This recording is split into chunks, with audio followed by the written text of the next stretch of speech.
Hi, I'm Connor Brown with Historic Fortunes, and today we are going to be talking about the Grammy Awards. When we think of music's biggest night, one name stands out above the rest, and that's the Grammy Awards. But the Grammys didn't always exist. In fact, their creation was a response to some change.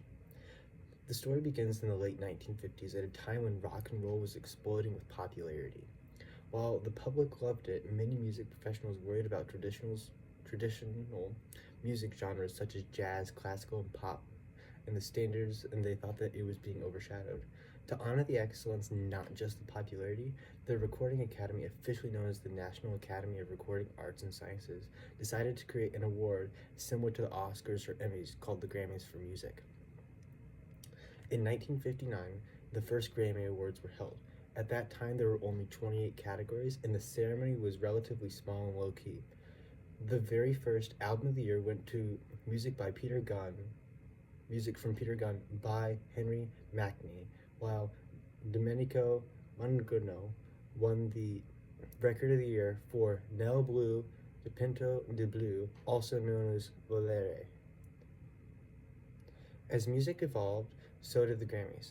The 1960s and 70s saw a rise of rock, soul, funk, and folk, with legendary winners such as the Beatles, Aretha Franklin, and Stevie Wonder.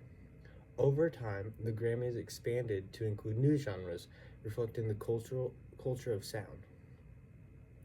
By the 1980s and 90s, hip-hop and R&B and electronic music were demanding recognition, while the Recording Academy had slowly began to embrace these styles.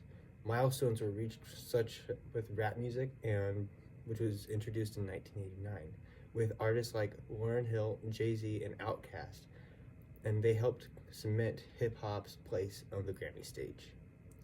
In recent decades, the Grammys have continued to evolve, both celebrated and criticized. The awards have faced ongoing controversy about diversity, fairness, and transparency, leading to changes in voting process and category rulings. Streaming and social media with global music have also reshaped what success looks like in the modern era. Today, the Grammys have over 90 categories, honoring everything from pop to classical to Latin and global music with alternative music standards. Despite debates and controversies, the Grammy Awards remain one of the most prestigious recognitions in the music industry. More than just trophies, the Grammys tell a story of changing taste, cultural movements, and artists who define a generation of sound. Thank you very much. Please like and subscribe for more.